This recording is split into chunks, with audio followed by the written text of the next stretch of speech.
down to the place. Uh, the Steel Company of 100th Battalion was laying in the torpedo ditch, riverbed, and the captain, he was Japanese, had one of the longer names. He had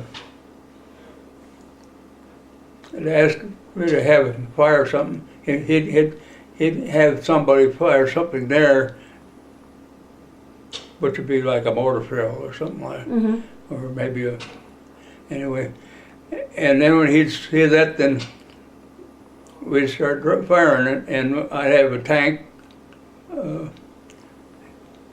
He would fire, and that captain was adjusted. That one landed 4-5 yards to the right or something, whatever, until you got it and we'd chisel it out. So we did that all day, but that's, you know, it's one. But were they like, in order for the Germans to fire so that you guys could figure out where to put it, were they exposing themselves? They were in the side of the mountain. Okay. Yeah. But were they exposing themselves? No, so that but when we would have one of our guys would run across the field and they'd fire, then they would expose themselves. But which guys were running? The Japanese Americans? Japanese Americans. There were 15 of them there when they started. That I was there for 2 days, and in 2 days there were 2 people that hadn't been hit. Myself and Carl Morass. Did you meet Carl Morass? He went to one reunion or something.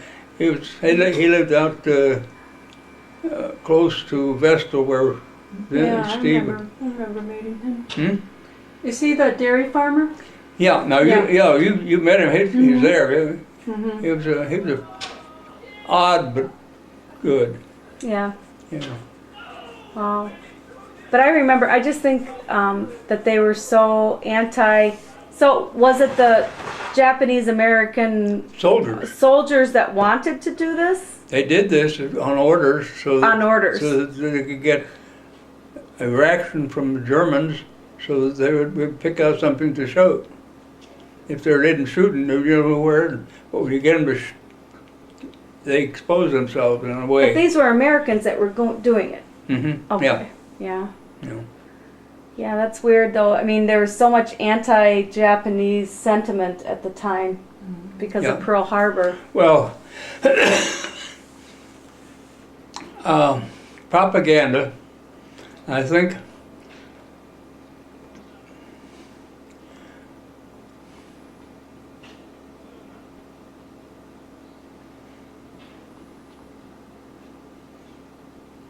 the Americans were not as acceptable of it as the Germans. The Germans responded more like, there was a lot of propaganda out about how vicious the Japanese were, because they were the allies of the Germans. So they got the idea that they were terror attackers, and as a result, they didn't present as much of a problem to us. Let's put it that way, I guess.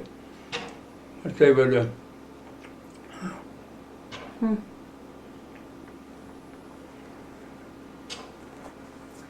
So, when you were away at war and Mom was at home, home, back in the U.S., she went from like nursing school to Baltimore. When she got out of training, she did a little private duty, generally at people's homes or something like that. And then she and there was 2 others went to Baltimore, and Betty took the job on Sinai. She worked first in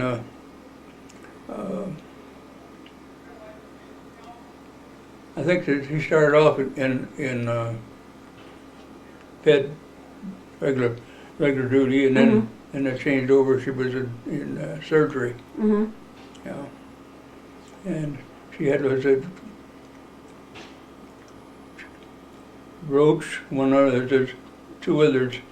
That, I remember Mom talking about her friends, but I don't remember their names. mhm. You know. I forget their names. Yeah, well, you're allowed to. But I remember Mom talking to me about how there was this one surgeon, and he wasn't Christian, he was a Jewish guy. Jewish, yeah. And that he would use Christ's name all the time in vain. And so she'd always like bow her head Yeah, whenever yeah. the name was said, and then he started figuring out, and then he He quit. stopped doing it because Mom always bowed her head every time his name was said, Right. even if it was in vain. She Yeah. bowed his head. Yeah. I thought that was kind of neat. I told that to this one lady that was in my Bible study class, or like a class that I was taking about the Bible stuff, Mhm. and she said, "I'm going to remember that and tell it to my CCD kids." Yeah. Yeah, she was there for quite a while. So you guys really kind of met, and then you were whisked away. You guys didn't have a lot of time when you first were dating, did you? We met on the 14th 14th of of February, 1939, 39, okay. and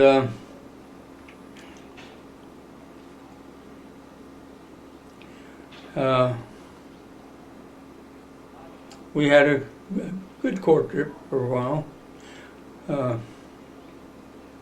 Well, actually, after the first, when we met, you heard of how we met. Yeah, Yeah, at a yeah. Valentine's Day party, and the Jesuit Yeah. priests and Oh, were and, you know, trying to get them yeah. to come.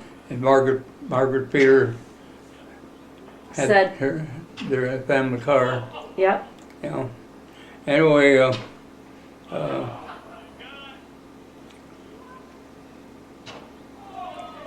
when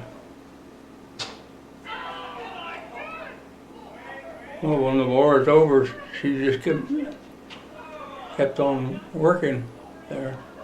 And then when I got when the war was over, why we were the high number of people were it was priority to go home, but the Japanese war was still going on. Mm-hmm. So it came to her.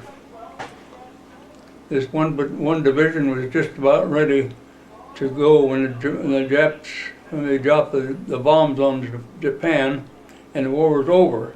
Now at that point, those guys' priority to get out of there, to go home, and go over the fight would change. But the dummies that were running things up were going to let it go like it was. And luckily we had a full colonel, so a inspector general office. Mm-hmm. He was in the same boat that we were in. He went up and straightened it around, and that bunch sit back there, and we got on the boat. And So you would have gone back over. You wouldn't have gotten out. well, we were ready to go out, but we'd have had to wait for passage. They had to have somebody, some place for us to sit on the water. We want to cross it. So would you have come home no matter what, though? Like if they hadn't, if the Japanese stuff didn't end, would you have come home? Yeah, Okay. yeah, we were scheduled, Okay. but again, it was an over-scheduling situation was political because there was an election, so Oh. the party in office was going to make hate all these guys home in a hurry. Yeah. Okay. When they told us we were coming home, the commanding general of the 11th Armored said, "Some of you will be going to church this Sunday in your own parish."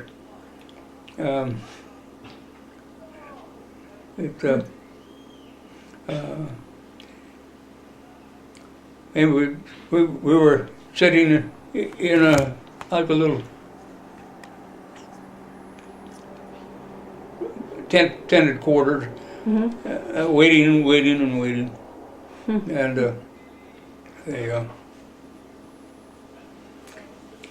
That must have when been, that changed, we got more.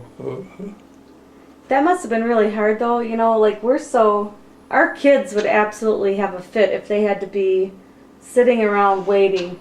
Joey would have no fingernails left Yeah. because he bites Well, his nails.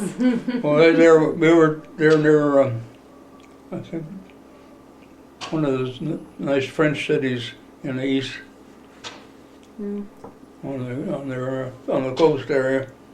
That's where I bought a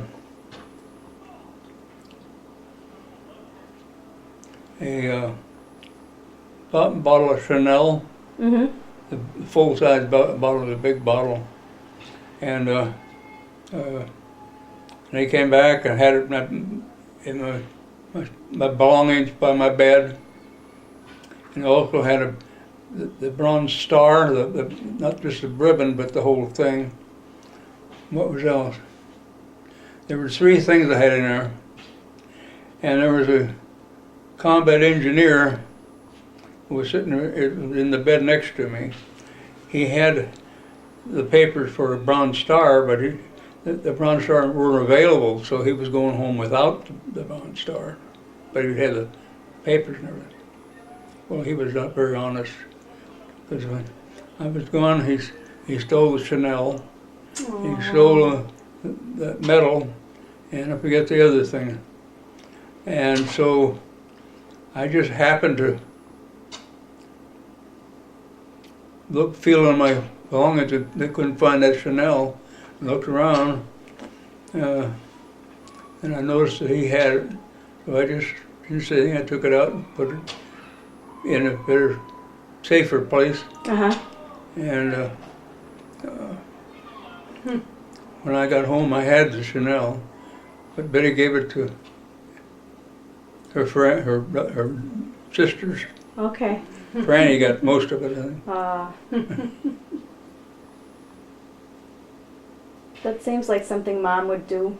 Mm-hmm.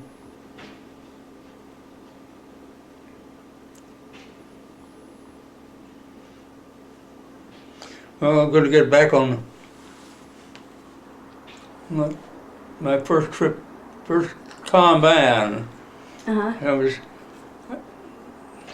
had this column of tanks, and you couldn't pass each other, and so you take a line, a bunch of them up, and you start firing guns. These guys back here can't fire much, can they? Yeah. Unless there's something up high. And I'm up there, the first target. Oh yeah, you'd be the first one to get a bad shot. So when I got to this quarry, just about the time I got to the quarry, I had an explosion near my head here. I couldn't hear out of this ear for a day. I was sure that what it was, you know, the noise that you hear is a response of a projectile exceeding the speed of sound. And the louder that is, the closer it is. Well, I imagine it was about this if I went past my head. So that was the first time that they said, well, we'll see if he does his right job and gets a good family. We'll let him get this now.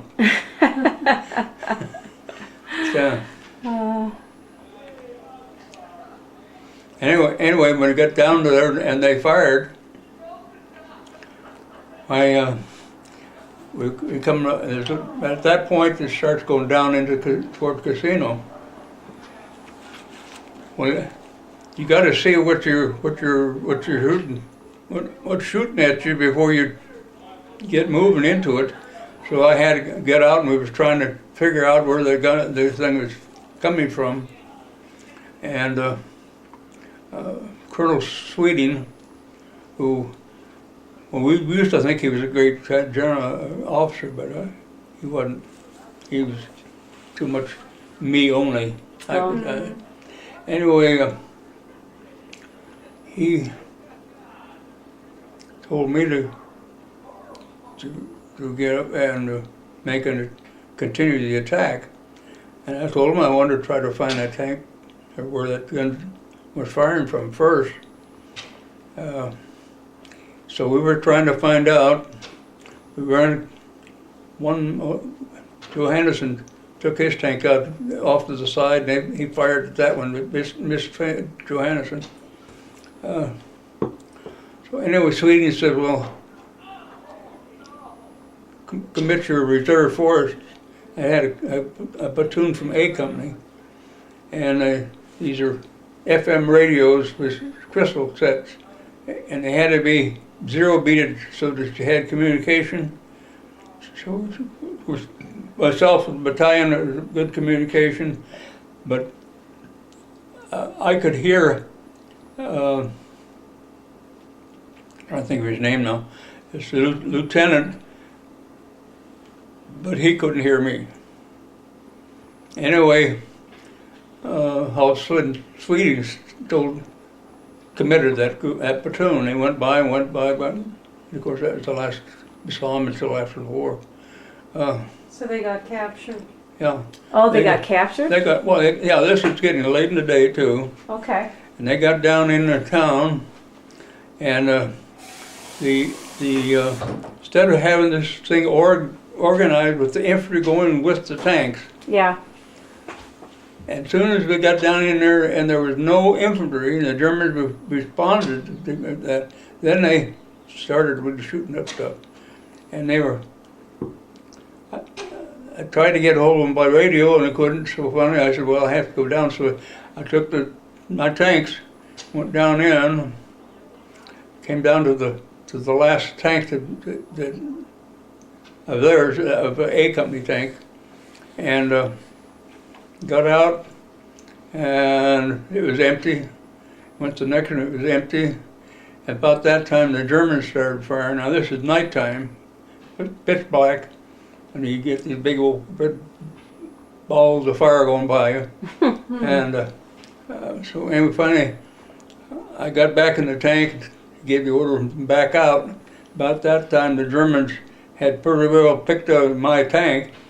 I was next to the two-story building, and one side of that two-story building was taken out of the casino without permission by me. It was on there. We backed out with a big punga on it. Yeah. Well, anyway, the next day, Major Dolvin was the exec officer battalion, took the same lead that I had.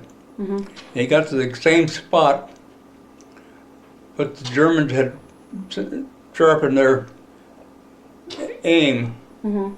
And so the first round that they fired knocked that tank out. And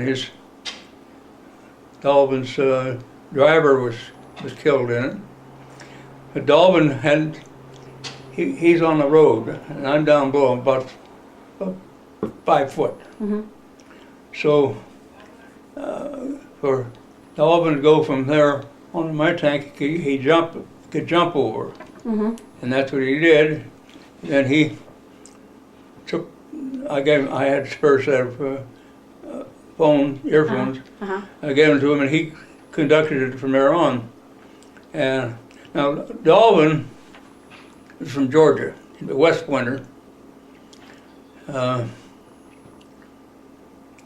When he joined the company, he was the first lieutenant out of West Point. So the junior lieutenant had to move down a step, and it ended up with Wilkie having a platoon, and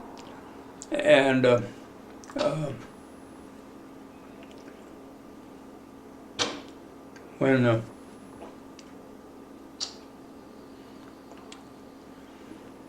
Dolvin was on my tank, and he had dimples. He had a real Georgia accent, and he was sitting there trying to figure out what he was going to be doing next. And the colonel up on the side of the mountain says, "Dolvin, what's holding you up?" And Dolvin looked around like this. I don't know, Colonel, but I think it's Germans. I ended up telling you about him. He was executive officer of our battalion, and he took over 191st Tank Battalion at Anzio Beachhead.